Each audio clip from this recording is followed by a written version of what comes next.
All right, welcome back to Resilient Voices and Beyond. I'm so excited for today's episode, and I'm intrigued to get to know, this individual that I have on today. But before we get into all that, first and foremost, I want to thank you guys for all your support, all the likes, the subscribes, the shares, the reposting, all the whole 9 yards, and a special thanks to all the guests I've had on season one and season two, for you guys taking the time out to speak with me and to uplift my podcast by being on here and sharing your individual stories. Because definitely it comes from a very vulnerable and honest and open space. So I really appreciate you guys trusting me to have that and to be able to uplift your experience. Before I get into anything else, I've been told that I need to introduce myself on these a little bit more. So my name is Michael D. Davis Thomas, aka MDDT Speaks. I spent a little bit of 11 years, a little bit over 11 years in the Michigan child welfare system, starting out on the juvenile side and then working my way to the foster care side. I aged out and then went into a lot more advocacy and working in the child welfare arena, doing everything from corrections and juveniles and congregate youth care work to supervising to management to moving on from congregate care to working with senators and legislators on policy and programming around foster care and juvenile and you name it. So I've been around the block a little bit. I'm only 25. I'm still in school, but you guys are here working out and telling me you guys experience while I'm living it and speaking my truth as well. So thank you guys for listening. Without further ado, I'm gonna have my guest introduce himself. I'm glad to be here. My name is Ronald Hummons. I'd like to be announced by Ronald A. Hummons, childhood trauma activist, leader of my community. I'm really trying to create change for this next generation. There you go. Awesome. I appreciate that. Well, it's a pleasure to have you on here. My first initial question was really created to kind of get a better understanding of the individuals. Because a lot of times, as advocates, as speakers, we go to events, we speak, and we speak on our expertise, but sometimes we don't get to share on the journey too while we're here. So my first initial question is. Um, to whatever depths and experience you feel comfortable to share, when did this journey begin for yourself, and how did it start? The journey of activism in childhood trauma started after my son's death. So my story is centered around childhood trauma. I was conceived by rape at the age of 5. I was adopted to a man that beat me senseless. Ended up finding my biological father by 11. Slept in abandoned houses with him. Did my first robbery with him actually at the age of 12, where he forced me to do robberies with him to get his drugs. And then after all of that, I went to prison in the early 90s. And then after all of that, I came home, man, and became a successful entrepreneur, traveled the world, lived in Bangkok, Thailand, learned other languages, been to Africa, been all over the world, right? So to me, all thing I knew my story was a story of overcoming. And I do the quotes, right? Because see, we know that part, you know what I'm saying? I mean, I think it's, kind of get a lot of that from church, you know what I'm saying, the overcoming piece, but there's no such thing as actually overcoming, you know what I'm saying? And especially when you start to really understand childhood trauma, it's through, but not over. And once I start to really understand that experience after my son's death, that's when I realized, like, wait a minute, there's never been a movement, for childhood trauma. But yet this is the biggest issue that we've ever seen. This is the biggest issue the world has ever seen, right? My son committed suicide. It was suicide by cop. He battled depression and PTSD. His story didn't have to go the way that it did, right? It didn't have to be told the way that it was, because I filed for custody for him twice, once when he was 9, again at 12. His mother was a drug addict. She had married a guy that was also a drug addict. So, it's crack use, cocaine, pills, alcohol, all of this going on in the home. And then you inflate that with the child abuse. My son was abused viciously, right? So all of this is going on, and he has a father over here that, I had a big name at the time. Like I said, when I came up from prison, man, I started these businesses. Everybody wanted to do stories on me. I'm in all these magazines. I'm on TV. I'm on talk shows. All this stuff, right? So when I filed for custody for my son, I didn't just file as just nobody. Like, they know who I was. You know what I'm saying? So, and to my understanding, I thought that it would be an easy process, right? I'm thinking like, okay, I'm a successful entrepreneur. I produce films. So I produced a film called Think, T-H-I-N-K. And I shot it inside the Ohio prisons, right? The mission statement behind the film was helping kids and young adults build critical decision-making skills. So Cincinnati Public Schools, all the public schools actually in the area, Hamilton County Juvenile Department, Probation Department, they all use my film and use my curriculum. So that's why I said, when I walked into this building to file for custody for my son, there should have been no reason why they shouldn't have given me custody, because in that same building, they use my film and my curriculum to work with other children. So naturally, I'm thinking this should be an easy process, right? The mom's a drug addict. She's unemployed. She's had 22 child protective service cases on her. And the list goes on, right? I mean, I was married at the time, had a great family, I have a great family. Married my ex-wife, beautiful home, everything that would have gave my son a fair start at life, right? I didn't get custody. The judge didn't give me custody. Ohio is the mother's first state. So what is that? They will do everything to make sure to keep that child in a toxic environment. See, it's not necessarily, that's not a good thing, you know what I'm saying, being a mother's first state, right? See, that's actually more intentional than anything, because they know in a lot of cases, us fathers, you know what I'm saying, we got some Black fathers out here, man, and we doing our thing. We overcame a lot, you know what I'm saying, the whole thing. And we didn't overcame a lot, right? I mean, we didn't survive so much and become successful like a lot of us have. They know if you give this little boy or little girl, this little Black child to this other parent, hey, that's going to be a child that we're going to be missing from prison. You know what I'm saying? Statistics in death, drug addiction. Like, so now, you know what? The mom, she's totally incapable of raising a healthy child, but we're going to keep that child right there. We're not going to move him over with his dad. So, like I said, twice filed for custody. So moving forward now, after losing the custody battle, now she's feeling empowered, right? Tells me you would never see your son again, and she stuck to that. So fast forward now, my son, the PTSD and the depression is really like it's gaining ground with him, right?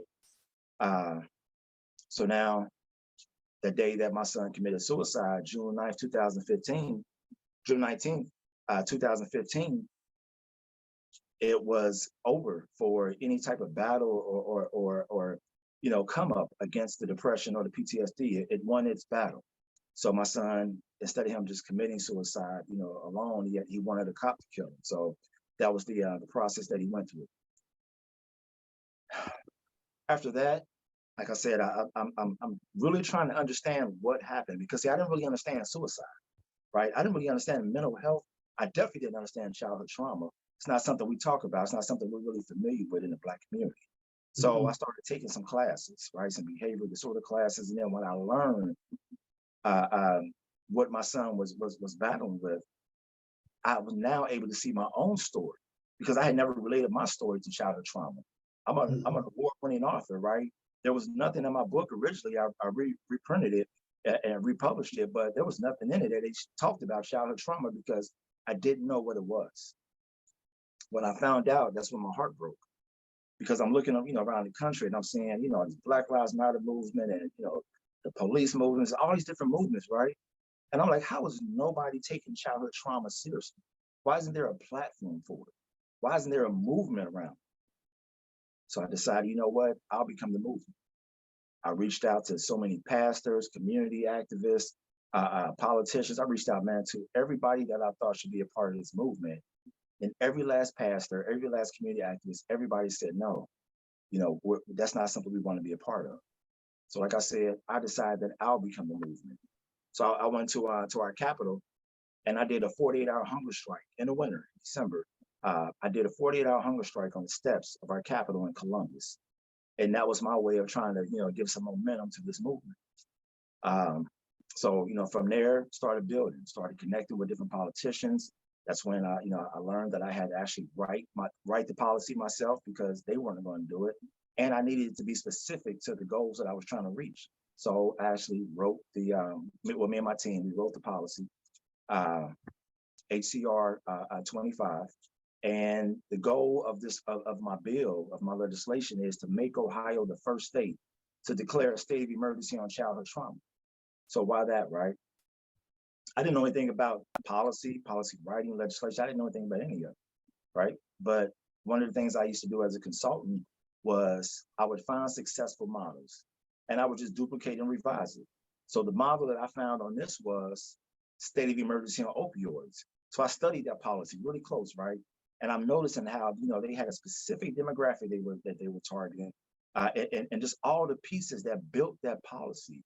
And so I'm thinking like, okay, you declared a state of emergency on addiction, so how do you not do, how do you miss the trauma piece? Trauma is rooted in addiction. So I said, okay, this is the model that I'm gonna use. So I took it and duplicated and I revised it. And that's when I said, okay, we want to make childhood trauma qualify for an emergency declaration. Why? Because there's billions of dollars, federal dollars. When things are declared a state of emergency, that's when federal dollars are released to fix it. So that's why from there, I decided, what, this is going to be the angle that we're going to come from. And that's what we've been pushing for. Wow.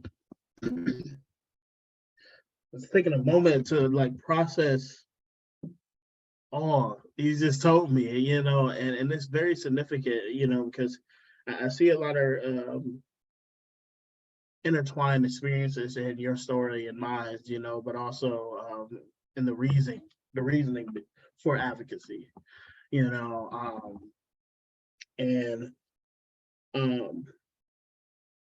it makes me think, before I get into this, I recently got reached out to. Most of my experience was in congregate care. Before I even went to juvenile, I experienced physical and sexual abuse and severe bullying throughout the school in my neighborhood for years. Asked everybody for help, couldn't get it, and finally my behaviors, I believe what you would call it in technical terms is psychic numbing. I eventually numbed out, due to all the pain I was dealing with, and my behaviors started to implode. And I ended up in juvenile. I was in and out of juvenile for a while. So I would go there, they do the whole therapeutic techniques, come back home, family still doing the same stuff. Environment still the same. I see people selling drugs, getting beat up for owing drugs, family still tripping, being abusive. I would go back. I met a lot of people throughout my experience in juvenile and in foster care. A lot of those individuals don't make it. I recently connected with one of the guys that I was in one of these facilities with, and I like, my life is not far from his, but both given same opportunities, but dealing with trauma in a different level, and now he's at a different level where he has a kid now. So, it's more so in a crisis mode for him to get it together real quick, or that passes on, and then it passes on again, So when you speak about, trauma, being a state of emergency, I can definitely, recollect with that, because it's impacting at an alarming rate. It's like it's not just oh, this is happening within a year. No, this is happening overnight. People are dying out of this. People are like running for their lives, to just try to survive. I speak to a lot of people who experience stuff within their childhood, and now they went through sex trafficking situations and everything. And I asked them, what was the root to why you felt the need to go connect to somebody that you knew probably you shouldn't have been connected with. And they tell me, home wasn't better. I thought I was gonna get love. I thought I thought I was gonna be okay. You know. Um, so I definitely, just commend you for all your work that you're doing, and want to speak about it a little bit more. Um, you talked about not really knowing much when it went into the scope of mental health and what have you, until your son's experience.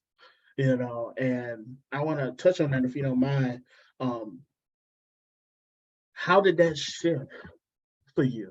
You know, when that experience happened, but also like now you're at a place where, oh, this impacted me. Like this happened to me, and I wasn't aware of it. You know, so what was that like when you kind of like eyes opened up? Like, Um, it was like looking in the mirror. So my book, Diamond, which is my autobiography, on the cover, I'm looking into a glass, into a window, and there's a reflection staring back at me. So like I said, that's why I said I went back and I republished my book. So that image that's staring back at me is my son when he was a little kid, right? Because it was like, man, like I'm looking at the same story, the same experiences. You know what I'm saying? And see, these were the experiences that I tried to save him from. I didn't know it to be childhood trauma. But like I said, these experiences I was familiar with. My dad was a crackhead and a heroin addict.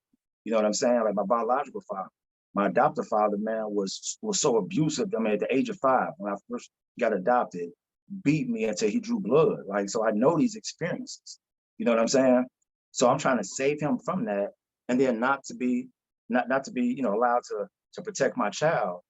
Um, it was the worst experience ever because I felt helpless.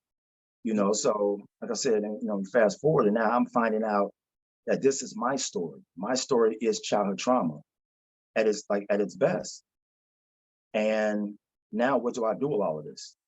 Because that's what it was. It was like I was just handed a lot of mess. And I'm like, man, what do I do with this? First, what is this? So I needed to educate myself because I wanted to know what exactly was childhood trauma, not from a technical term, not from just the narratives of how celebrities and politicians, everybody like to use the term, yeah, trauma, right? Mm-hmm. And not even understand exactly what it is. You know what I'm saying? So when I start to really study it and start to understand it and start to learn that it was that childhood trauma was biological, wasn't so much psychological as it was biological. And when I start to understand the clinical aspects of it and how it affects us biologically, that's when I realized, like, wait a minute, this is the worst natural disaster known to man, which should make it qualify for a state of emergency, right? Because, like I said, the physical impact that it had on me, it started to answer questions, right? Because when I was young, okay, I was shot, I got stabbed twice. So I had all these different experiences physically, right? Being jumped, and to the point where it was almost dead. To me, now that I'm older, what I'm saying, having different physical illnesses and different conditions, fibromyalgia, and some other things, I'm like, okay, wait a minute, no, this is not that. This is childhood trauma related. You know what I'm saying? And like I said, the more I start to understand it, the more I start realizing how pervasive this thing really was. Because in the Black community, see, we have our own diagnosis for childhood trauma, right? And we've actually created diagnosis for it. And I tell people all the time, and I hope I can say this on your show, but see, our diagnosis of what's clinically called childhood trauma, looks like this. Oh, that bitch crazy. That nigga off the hook. Oh, them kids bad as hell. Mm-hmm. Not realizing that this is childhood trauma. This is a biological effect. This is a sickness. But like I said, since we created our own diagnosis around this stuff, it's become our normalcy. Mm-hmm. So to us, being able to say, oh, that was crazy, or the nigga off the hook. That's easy to say. You know what I'm saying? Because I mean, this looks normal to us, right? You know, the broken homes, broken families, debilitated schools, our social system, our justice system, like economic system, poverty, all of this stuff, man, is normal to us. So why put an actual label to it called childhood trauma? Because see, the thing about it is, just, you know, one of the things I try to help, you know, people understand is childhood trauma is fixable. You can heal childhood trauma holistically, and that's what all, you know, involves in my legislation is a full plan to holistically heal childhood trauma on a huge level, right? Like my legislation will create generational healing. So the 400 years that we went through during slavery, my legislation will start a reverse of that. I like to call myself like the male figure Harriet Tubman. You know what I'm saying? I'm the second coming of Harriet Tubman, you know, in a man's body, right? Because my legislation will literally start to reverse 400 years of slavery and create the same way that created generational damage. My legislation will create generational healing. And, you know, I've been jumped on by the police. They threw me in a cell for 2 days. Wouldn't give me a mat to sleep on to put on top of the metal frame. I had to use my own clothes as toilet paper because they wouldn't give me toilet paper. This was their way of trying to attack me. You know what I'm saying? And it got really bad. It got really ugly. I thought at times that they were going to kill me. And still, I still continue to press forward because I know that this issue is so macro. Like we can't deal with anything like this, continue dealing with it on a micro level. It's so macro that I feel like if I drop the ball on this, if I just gave up and just stopped, it's going to be millions of children that's going to pay the price. And I can't afford to do that. Definitely. And it's wild because I recently, you know, in passing, I'm always seeking to learn. I'm seeking to grow within my knowledge. I really got into trauma in a deeper span, you know, because I know it from what I've experienced, you know. I know it from what other people experience within my work and stuff like that. But understanding the roots of things is really where my mind goes. I like to get to where is the water being soaked up, you know? Is it clean water? You know, is it filtered water? You know, or is the water muddy and we only soaking up more mess, you know? And when I hear what you're explaining, you know, that's what it feels like, you know. The water isn't filtered, it isn't clean, you know. And to put it in perspective of most people, you know, if our lives are a piece of the root, you know, that's going to affect generations to come, and we're soaking up from experience and what we've known from abusive childhoods, or, you know, there's this thing called gentle parenting now from ungentle parenting, you know, and we're basically just soaking up Flint water, you know, and recycling it to everybody else we meet or come across or parent. You know, and the aspect of intergenerational, transgenerational trauma, you know, that's something I've been really diving deep into, and understanding my path, my, you know, biological path, you know, with my family, and why they do what they do, and how do the buck stop with me, you know. And even if, you know, I do as much as I can, does that buck stop with me? You know, because I have siblings who experience abuse, but some of my siblings, you know, they haven't experienced foster care recovery, you know, even though they could probably reap, even though they never actually went into the system, they can reap from the aspect of recovery from some things. You know, they can reap from going to therapy because they had the same parents, you know, not the same dad, but the same mom that abused them as well. You know, and for me, you know, it's hard. It's hard because now I'm coming from a place where I'm working on healing and looking at healing, but I also have other family members that, no, what are you talking about? You crazy? You know, you was just bad. You know, like just like you were saying. You know, so it feels like something that, you know, as much as I'm advocating, as much as I'm doing, unless we look at it from a broader spectrum, unless we put resources behind it, unless we put communities behind it, um, we're doomed to repeat it, you know. Um, and it sucks, because the reality is we didn't ask to put this on ourselves. If we look at where all this thing stems from, we go back to slavery, we go back to racism and all these other things. We didn't ask for this, but this is an issue that has on us, and and not to say, not to give anybody else any credit, because there is still racism, there is systemic, issues that depreciate, the BIPOC, Black, Latino, all these other, people of color, communities, but now it's at a place where we we have a hand in it, we have a hand where and how we can fix it, and it's a choice in the matter. It ain't an easy choice because you're gonna get beat up. You're gonna be talked about.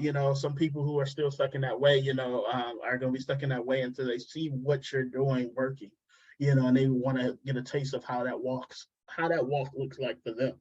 But when more people start to do it, when more people start to understand that, hey, there's a better way of living within living in poverty, living in crisis, living in deprivation, living in hurt, living in pain,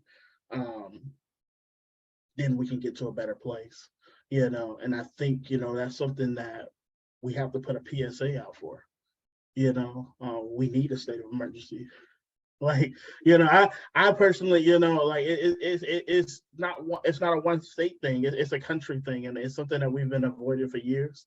I believe one part is why we avoid things, declaring them as state of emergencies, because there's businesses behind it, and when we take away from them businesses reaping, a little benefit, then some people don't get elected next year. Right. But I'm a firm believer in bringing humanity back into human service, and I don't understand how we got away with saying that we working for people, we're doing social work, we're doing human service, we're doing community work, but we'll take the dollar before we help the individual. Unfortunately, that system as well benefits from trauma just as much, right? So this is what I was trying to explain to a friend of mine the other day.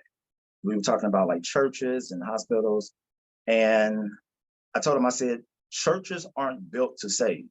They're not built to deliver. Churches are no different than hospitals. Hospitals aren't not meant to save and make people well. All of this stuff is made to manage, because there's a huge economy based behind it, right? Childhood trauma fuels the economy. Because think about it, if everybody, man, just healed, and the expressions of trauma that came out, ways of like crime, and that stops. Okay, now there's going to be millions of cops going to lose their jobs, judges, prosecutors, jails closing, all that stuff, right? People, decided, what, and they healed from their trauma and start to build better lives for themselves. Not coming out of the survival mode and into living, where now they don't need, these social services. There's going to be millions of people that's going to lose their job on that end. So, like, we need this nation needs poor people. This nation needs sick people. We need broken people. That's the crazy part about it. So that's why I was explaining to them. I said, so we got all these institutions out here. They are not meant and designed to save. I'm sorry. Like I'm not. I went to church for 30 years, right? I was a Christian for over 30 years until I finally I walked away from it. I had enough. I got enough information to allow me to be able to walk away from it. Because when I start to really understand how the institution is built, the connection to it to the same, the connection to it to the same institution that benefits from our trauma. That's deep. Like when I start to really understand the business side of it, I'm like, wait a minute, no, this is not set up for me. I have an assignment. My assignment is to heal, right? So the more I start to really, understand how these pieces work and how they benefited from our trauma, it really kind of just helped me to be more strategic.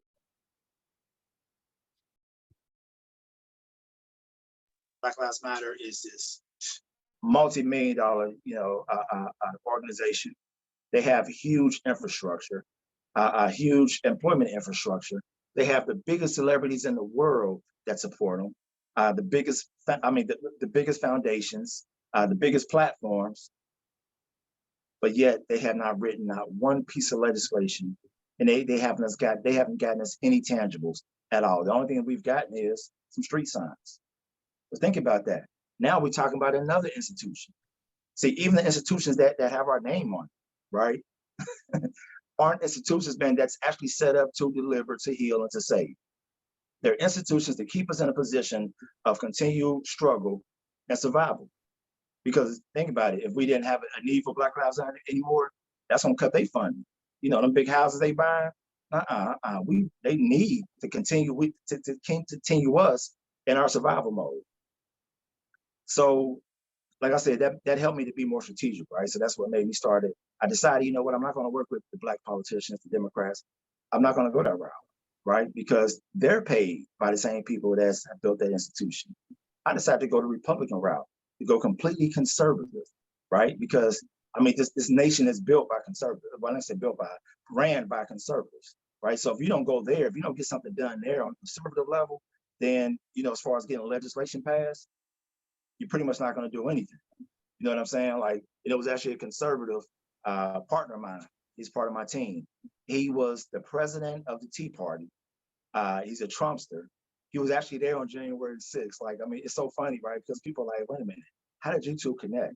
So, but we're really great friends, right? He's really empathetic and really care about this issue as well. But he was the one that told me, he's an older white gentleman. Like I said, conservative. He told me, he said, do you know what got you all here? And I'm like, yeah, so I'm speaking from my understanding, right? Slavery, blah, blah, blah, blah. He said, no. He said, policy is what got you here, and policy is what's going to get you out. I said, God, like, that was the most profound statement I've ever heard, right? But it was so enlightening. Like, this white man, this conservative told me this. This was their secret policy. We're the only ones that don't understand that, right? We want to do the marches. We want to be Black Lives Matter, put the T-shirts on, all this OPS, and get nothing out of it. And guess what? It happens. After that energy dies down around whatever Black Lives Matter is making noise about, after the energy dies down around it, the movement dies down. It's been like that. That's the reason why I modeled my movement much different. My movement continues on. Like, I don't lose energy just because, some things don't seem to be working out, legislation not going right, they're not voting my way, whatever. My movement just gets strong because I'm the movement, right? So my movement is not based on the energy around, a particular issue. You know what I'm saying? Because at the end of the day, I'm fighting to get tangibles. I'm fighting to get policy. Policy is what got us here. Policy is what's going to get us out. You declare a state of emergency on everything else except for what directly affects us. So now let's make childhood trauma qualify for that state of emergency. I wrote my first doctorate, academic doctorate, a couple of months ago, and I'm waiting to get it submitted. I have to have somebody with the credentials to help me submit it. But I wrote it so that to help. I wrote it to help not just individuals understand, but people in the medical field understand and start to change the narrative and the conversation around childhood trauma. And basically what the scholarly article is talking about it, and it compares childhood trauma to the worst natural disaster we've ever seen, right? We talk about storms, earthquakes, tornadoes, and these storms, and they come in and they damage communities. What's the first thing our leaders do? Our mayors, our governors declare a state of emergency. Why? Because the dollars have come in to fix it. Childhood trauma has come into us, come into our communities, come into our nervous systems, and totally destroyed it, like earthquakes, like tornadoes, like floods. But the only difference is nobody's sitting back and recognizing and understanding what's going on. It's nobody here to say, we declare a state of emergency on it so we can fix it. Like I tell the politicians, a strong Black community makes for a stronger America. You know what I'm saying? So, like I said, putting all these pieces together, the more I see a lot of that BS, the more it helps me to really be strategic. You know what I'm saying? Like, I can't get into any of these other movements because the only movement that we should be focusing on is childhood trauma. I was telling a friend of mine about this too with George Floyd. Think about this. So think about, a number of the murders that we've had. We had one in Ohio last year where a young African-American female, 16, was shot by the police in front of the foster home that she lived in, right? She's at the foster home. So it's like, okay, what pieces aren't you all putting together, right? If we put our resources and our energy into healing childhood trauma, imagine how many of those issues and those conflicts with police would not have happened. Think about it. If George Floyd childhood trauma was addressed and was healed, he wouldn't have had the money, for one, in his pocket, to have the police, trying to treat him like a suspect. The drug addiction, everything that put him in that position he was in that space that he was in, was rooted in childhood trauma. The young lady that was killed by the police last year that was fighting in front of foster home, childhood trauma. And I can name so many other issues where the confrontation and the conflict came from, what caused it. The police were still in the wrong. It doesn't change their position. But my thing is, we're not going to train racism at anybody. Like, that's not going to change. So if that's not something that we can change, let's focus on what we can change. Let's put millions of dollars into what we can affect. We can heal our trauma. That will reduce conflict with a lot of these cops. And it will put us in a position where, as the more we heal, the more our community grows. The more our community grows, then we create young politicians that that understand we want tangibles. They know how to fight for it. You know what I'm saying? So childhood trauma, there is nothing else. Childhood trauma is it. It is the only issue. Like people ask me all the time, we want you to come speak at our rally, to fighting against police. I'm not coming to that. That's not going to change. That system right there is going to stay the same. And I'm okay with that. Because my thing is, you know what? I'm going to focus on what we can change. That's going to make us even greater. That's going to make my grandchildren's children even greater. See, that's what I'm worried about. You know what I'm saying? I want to create that generational healing, because I'm gonna have great grandchildren one day. So trying to worry about the police? No, I ain't worried about race. You can't train racism out of somebody. Who they are is who they gonna be. But we can create a whole new generation of leaders that can change all of that. I was telling a reporter the other day, because they refused to do a story. I've had some really minor stories done, but they refused to do a full-blown out story on this because of connections, with my son. But I told her, I said, this is the funny thing about it.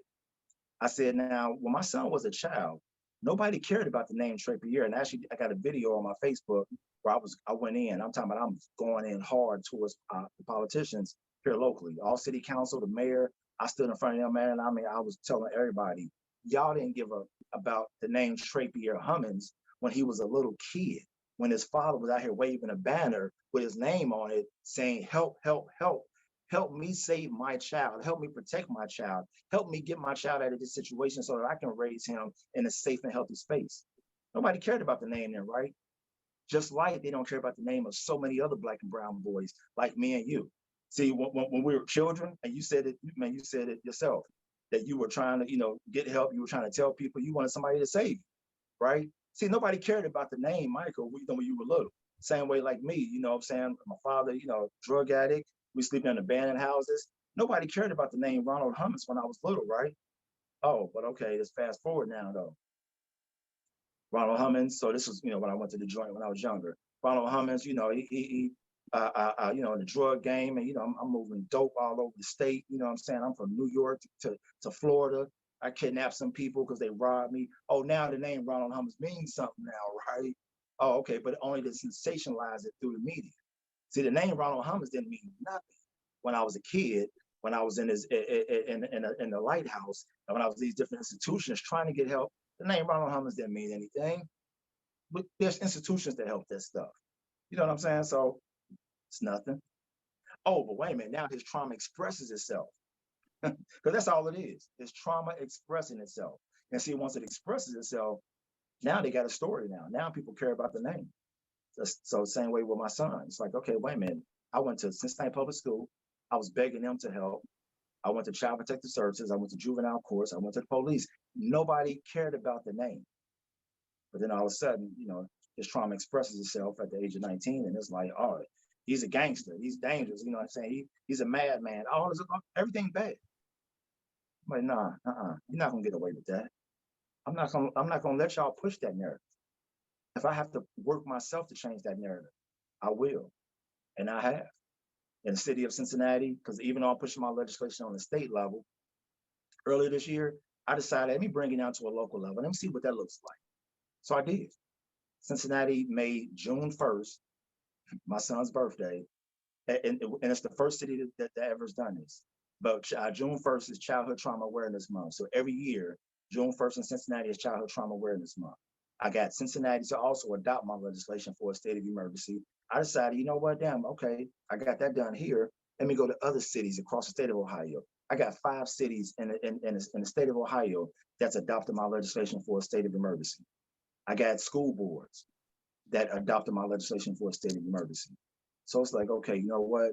This is how to gain that momentum to get stuff done. And right now we're on the verge of actually pushing on the federal level. I'll be meeting with, we got a new congressman that just got elected. He's a Republican. He was actually Trump appointed. I'll meet with him next week after the holiday, and we're going to actually talk about what it's going to look like for him to sponsor the bill on the federal level. You know what I'm saying? Because, yeah, I get the state of emergency declared on the state level, and they start pumping millions of dollars into the, because I've actually written the implementation plan as well. So they start to dump millions of dollars into pushing the implementation plan. But then imagine now it's time to go on that federal level, where I don't have to go from state to state to state. We get it done on the federal level, then it's going to be a national issue. You know what I'm saying? But then I'm not there because this is a world issue.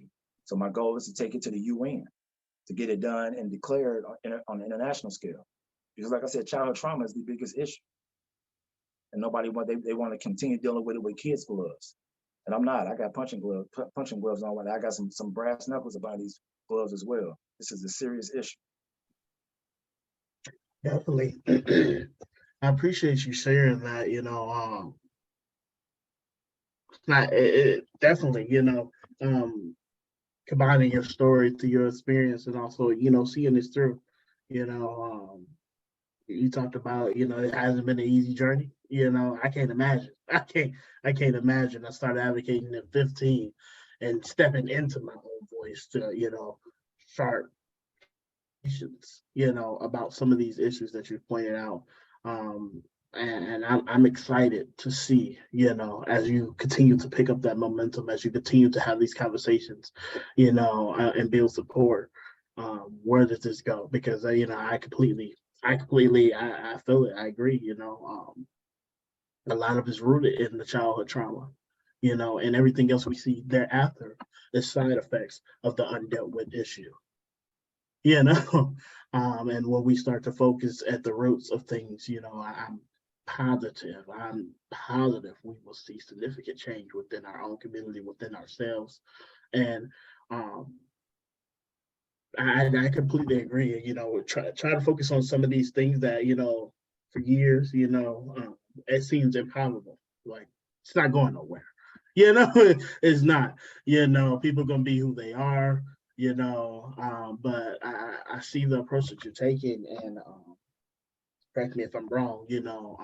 I'm a firm believer that by doing what you can and making a change that you can, and then reaching a further height than the negative won't have no way but to have to change their actions because the positive is outweighing.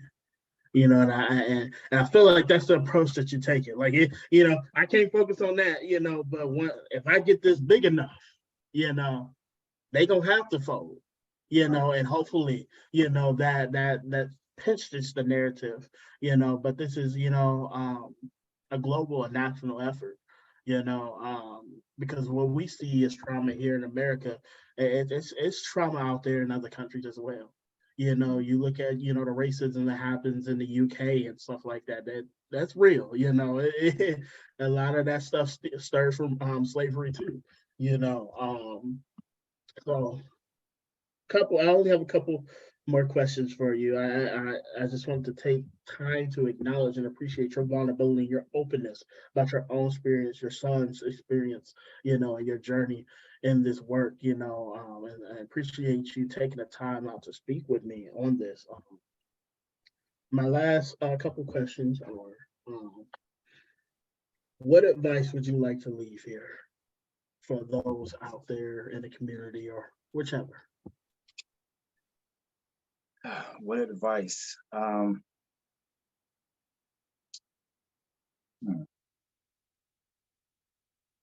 that's a good question. Because I got so much advice. I'm trying to think where I can really pinpoint. Um, heal. Healing is probably the most important thing that we can do. Because see, like if we heal us, then we heal us. So heal us so that we can heal us. Um, that's where it starts at. You know what I'm saying? Like recognize and understand the climate that we're in. Recognize and understand the expressions of the unhealed. When you start to do that, you start to realize, okay, yeah, this right here can change. You know what I'm saying? So healing, that one word. Definitely. I appreciate that. Couldn't have said it any better.